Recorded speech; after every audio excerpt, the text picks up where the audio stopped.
Good morning. Well, I suppose it's morning. It is about 8:30. It's not exactly morning. It's windy. Last night was immensely wet. It rained and blew wind all night. I could hear it battering against the roof of the van, which is down in that lay-by there. Can't park any closer because they made it all proper permit parking now. I'm up right next to Snowdon. Snowdon is over my shoulder there. There's Snowdon. I'm at Gwynedd. If that's what's on the signpost up in front, so I'm off Siam. Oh, there's a stile there. Do I go over this stile? And then we just work out where the path goes from here. I might have to get my OS map out. But my plan for this morning is to head up to one of Steve Staines' places. There's a river there, and I think I've got to go over the stile in that car park, so I might go further along and go up the path up that side of the river and then make my way up that ridge up onto the top of the viewpoint. So I think I'm going to carry on along the road because I don't know where that one goes and I don't want to be going up on top of the wrong hill. So let's make our way to the other side of the river. This is a bit of an adventure. Hopefully I'll be able to get a photograph. Last time you saw me up around the Ogwen Valley, I took a lot of handheld shots. It'd be nice to get a tripod out. The weather's interesting. It's extremely windy. There's some clouds blowing over the top of the hills and the mountains. Snowdon's in complete shade at the moment, and I expect there'll be a few rain showers in the meantime. But there's going to be a lot of water in these rivers because honestly it rained and rained and rained last night. Wow, did it rain. Right, so we are over the stile. What is it, a stile or a sty? It's got to be a stile, isn't it? And now I'm just going to work out where my path is, and I'm going to head up because there's a few options here, and I want to make sure I get the right one. I would have thought it's where these stones are, so we'll make our way up these and have a look. Now my legs are throbbing a bit from yesterday, so we'll see how we get on. Because it was quite a walk yesterday, it really was. But we're in the field, unknown territory, never been here before, so let's see what happens. And I noticed there's an awful lot of fog on this lens because it got rather wet yesterday. Ever so sorry about that. None of this has been made very easy because this isn't really a proper path as such. It's just a way up that people have come through the grass, so it's a bit boggy and squidgy, but I've got me wet boots on from yesterday, but I put my sealskin socks on so my feet are nice and dry and they shouldn't leak no matter how wet my boots get. You can see this from the road. That is an amazing big flat plateau of waterfalls and cascades. Absolutely fantastic, but as much as I want to try and get a photograph of it, I want to go up a little bit and have a look and see what the view's like a bit further up. So, and I've got to walk along all this big clumps of grass and I don't quite know what's in them, and I'm always a little bit dubious when I'm on my own in case I get stuck. So I'm going to carry on up this little bit and then see if I can make my way up. If the track gets a little bit nerving for me, then I'll just bail out, come back down and go home probably. But yeah, you can see the van right over there in the distance. So let's keep going up. But yeah, what a beautiful little cascade that is. Okay, so I'm going to admit defeat. I'm going to try a plan B. I can't find a way up here. It's overgrown because it's obviously summertime. I've just seen there's a guy right down in the field. He obviously went over the stile to head up the field, and he's got to a patch where he can't carry on any further because the ground's so wet. It's really dodgy in places. I've got a little stream that's running down here that's hidden underneath the grass. I can hear it running, but I don't know where it is. I've got my sticks, but it's really difficult to actually find your way through. And even that guy there, he seems to be struggling. So, and he's following the path I was on just now. So if he comes up this way and he carries on up, then maybe. If he's a photographer and he wants to go for a jaunt together, then maybe. But, I think I'm going to have to go back down the hill. But before I do, I'm just going to whop my camera out and just take a quick handheld shot of this so I've got something to go back with. And then, yeah, I think I'm going to go back. I've seen a bridge that I quite favour, and with the rain I think it might look quite good. So if I can actually park where the bridge is, I'm going to see if I can get down and take a picture of the bridge and call that plan B. Or plan C. Let's make that plan C. See what happens with this guy first. He could be plan B, but I don't know how I can get up here. It's just so overgrown. Look at it behind me. There isn't a way through, and I don't know how to get up there. So I'm going to have to bail it this time and come back when it's not so overgrown and bring someone with me. Maybe bring Stanley with me. He knows how he got up there last time. That's where I wanted to get though, up there. Never mind. Let's get a shot of this and yeah, go and see what this guy's doing.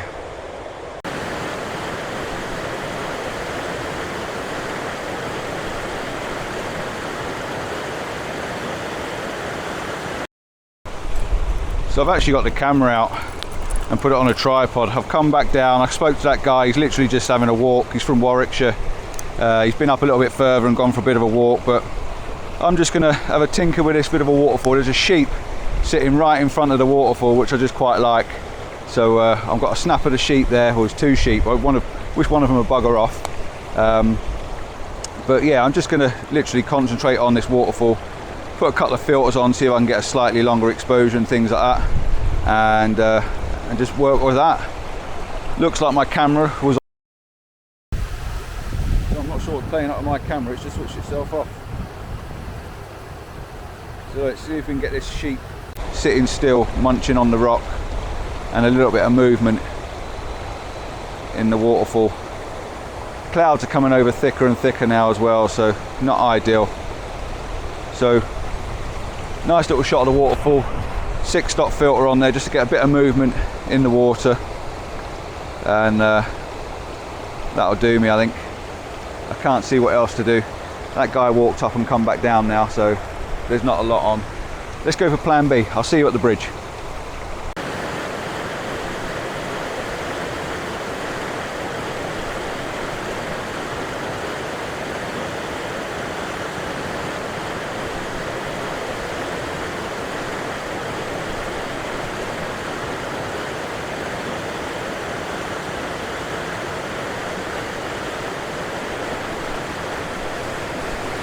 You know what? We might get a video and a photo out of this after all. Look at this in front. Absolutely lovely. I managed to get onto this big rock right next to where the river splits into two, which is causing this lovely leading line, and it leads you all the way up past that bit where I was just now. And then you've got the glitters. I think that's glitter far. That leads over to Devil's Kitchen where I was yesterday, over that sort of side. Yeah, and then you've got these big low-lying clouds and little patches of light every so often. So I'm going to get a tripod back out and set it back up for you. And I'm going to get a couple of shots of this. There's a nice little cascade going down here, which looks quite interesting. And then we've got this big vista going up with the wind blowing sideways as well, making the grass move as well, which is pretty cool. So yeah, I think we're going to get a shot out of this, and then we get to the bridge maybe. Or maybe not, I don't know. I don't know, whatever floats me boat. This is a lovely scene, really, in front of me, with this lovely rushing water. The wide angle lens brings it all the way down here to my left hand side, or my right hand side even, your left, my right, your left. Fantastic leading line, cascading all the way up. There is actually a guy up there at the moment. I'm just going to quickly take a shot before I put any filters on, because there's a guy up there at the moment and he might just give me some scale. He's in a nice yellow top, nice blue top. God, what am I talking? But yeah, I really do like this. I like the flow through the image. I like the lines going through. So first shot, F11, just a sharp, quick one to get that bloke in it, and then I'm going to get some filters out. I'm going to put a polarizer on. I'm going to show you why we use a polarizer, what we use a polarizer for, and yeah, why you should always have one in your kit.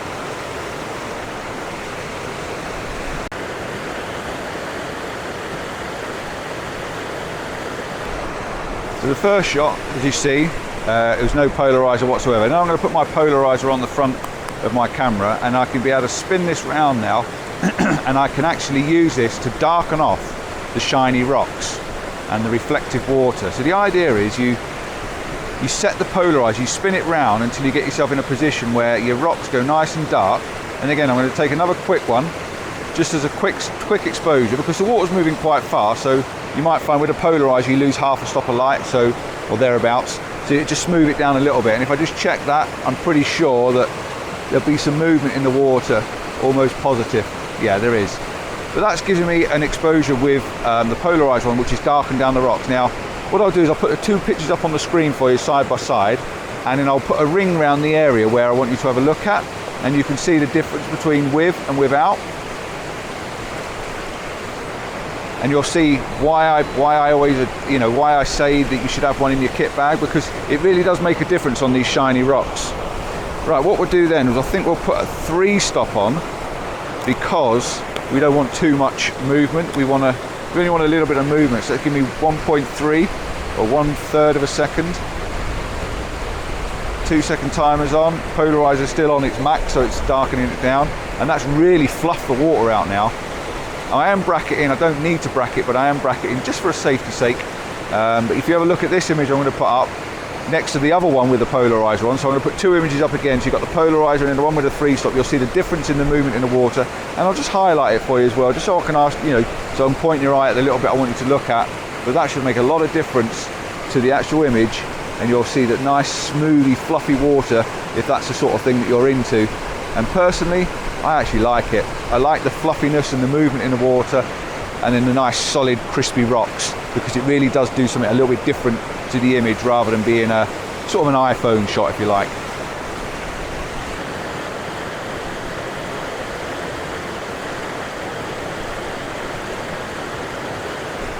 All right, and we've got another one gone really, really wide. I'm out at 10 mil on the Fuji, which is equivalent to about 18, is it 16 on a full frame camera. I've got a massive rush of water coming from right down here now on my right hand side, leading me all the way up to that cascade where I was before, and then the overlying clouds. I've got no light, which is a real shame, but it's getting darker and darker and grayer and grayer.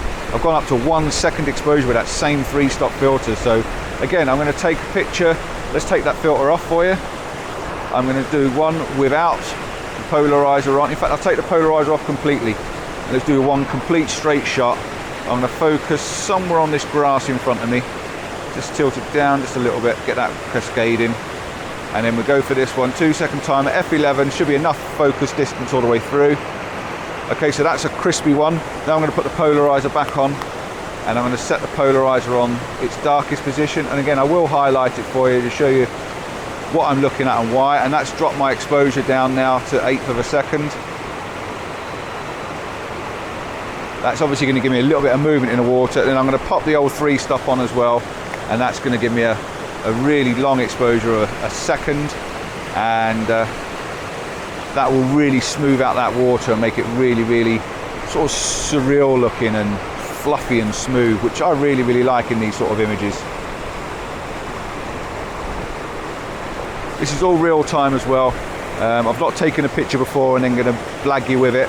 I'm going to show you the actual picture I've taken right now, and if the light does come through, I'm going to do another one, but I don't think it's going to. I really don't. I'm just going to check that for my safety sake, just to make sure that it's sharp before I tell you I'm going to show you it.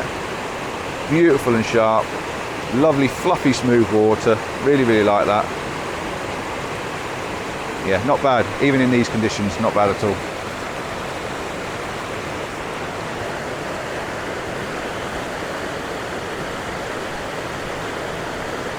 So I've gone vertical now, and I'm doing the same thing for you. I'm going to take one without the polarizer on.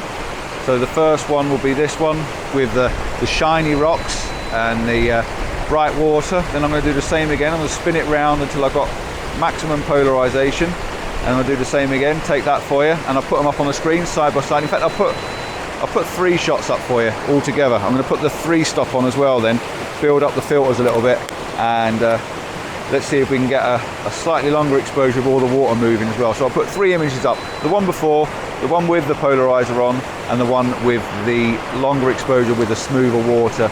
And you'll see the difference between the 3, and hopefully that'll give you an idea of, you know, it should really sort of home in what happens when you put a polarizer on. I mean, I could actually just take a picture of these cascade of the rocks, and that again will show you, but I like the image up front. I like that snaking line that goes up through the scene. Now I am going to try and, I think I might move forward a little bit. I'm not sure. If I can move forward a little bit, I'll I'll give it a go. But I'm up on this rock, perched up on this, and I can't really move anywhere. And I don't think I can get anywhere that it's any different. So if not, then we'll move on. But let me have a look and see if I can.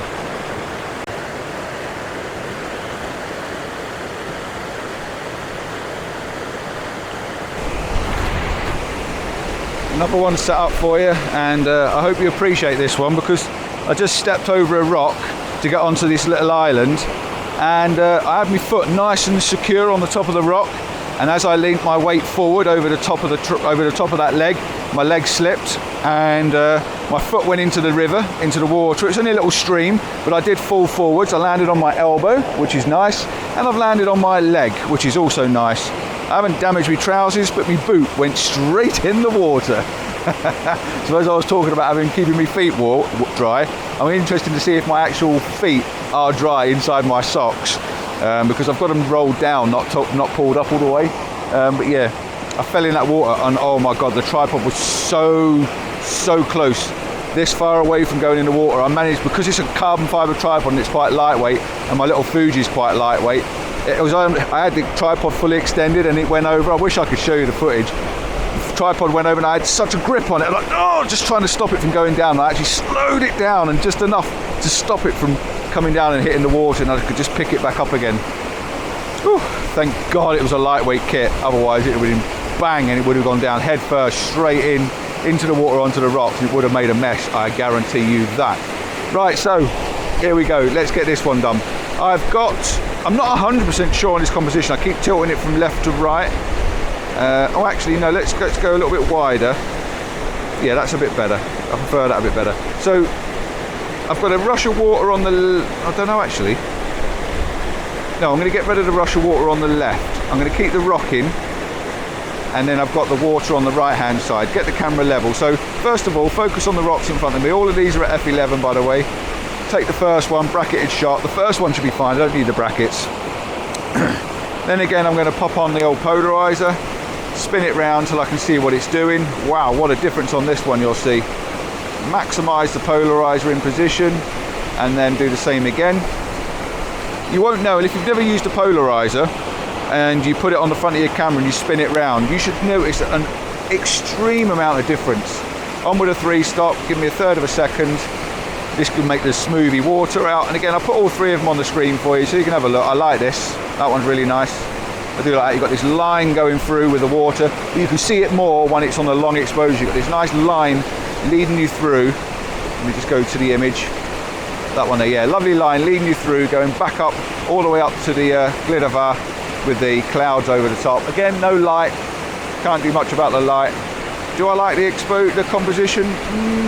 There's a little bit I'm not sure of. Let me just see if I can make it slightly different. Let's go a bit wider and see if I can actually make myself like that shot a bit better. I've got a sharp rock, you see. I've got a sharp rock in the bottom corner. I need to keep that in, because if we cut it off, it doesn't look right. But I've also got a cascade on the left-hand side.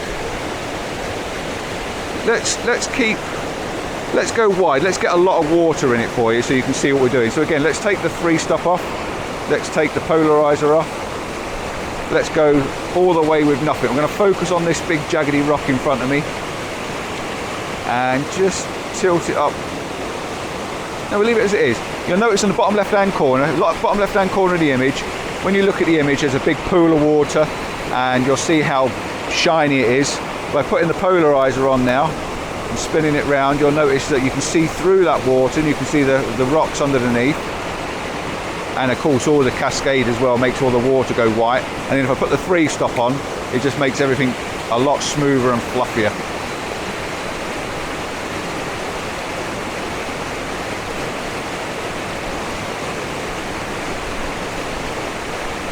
Okay, not bad, not bad, not bad. It's not the best of images, I will say that. It's a little bit busy in the foreground. If I can unbusy it, I will, but I've already fallen once. I might just edge forward just once. If I can and get the shot, I'll take them and put them all up for you. But yeah, just have a look at these three and you'll see the difference between the three.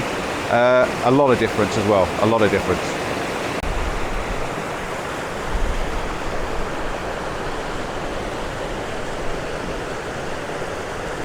I think that'll have to do you. The weather's got a little bit changing, and it's starting to spit with rain a little bit now. So, like I say, I've already fallen in once. Oh dear, fancy falling in the river. I had a slip yesterday and a fall today. I must be getting too old for this. But yeah, it gives you a good idea. The polarizer is definitely something you need in your kit bag if you're into landscape photography. Not only does it take the glare off of water, it makes the skies bluer. It takes reflections off of leaves and contrast and things like that. It makes the colours pop. There's lots of different reasons to have a polarizer in your kit bag, in your little arsenal of accessories. So yeah, I do highly recommend it. There's so many polarizers out there. I've got the Lee polarizer, which is amazing. I've had it for years and years and years. I don't use them anymore, my Lee stuff, but it was one of the best polarizers I've ever had. You could really see the difference. I've had cheap ones which don't work necessarily. Denise, I think, has got like a zoomy one or a zomi one. She's now using the K&F ones. The K&F ones, again, I think are fantastic. I think they work really, really well. Just caught a bit of light then. Yeah, they work really, really well, and they've got a fantastic kit. The Case K&F kit. The Case K&F kit. I use the Case kit. Again, the polarizer works quite nicely. Quite neutral colours as well. But yeah, the K&F kit's fantastic. If you haven't seen Denise's link, I'll put it up, a link. If you haven't seen it, I'm going gobbledygook now. If you haven't seen Denise's video where she did the K&F set, it's up in the link, up in the corner. Oh, forget it, whatever. Yeah, but there's so many. Even the Nissi stuff, fantastic quality, fantastic bits of stuff. So yeah, there's loads of different filters out there. Just buy what you can afford. Try out a couple if you can. If you know friends or companions and stuff that have got them, try them out, see which ones you prefer to use. I like what I use just because they're very quick, simple and easy to use. And yeah, I think that's it. Ciao for now, see you soon. Don't forget, like and subscribe, give us that thumbs up, really does mean a lot to me. And tell me what you think of the polarizer. Do you use one? If you do, why? What's your best image you've ever taken using the polarizer? And see you soon. Bye bye.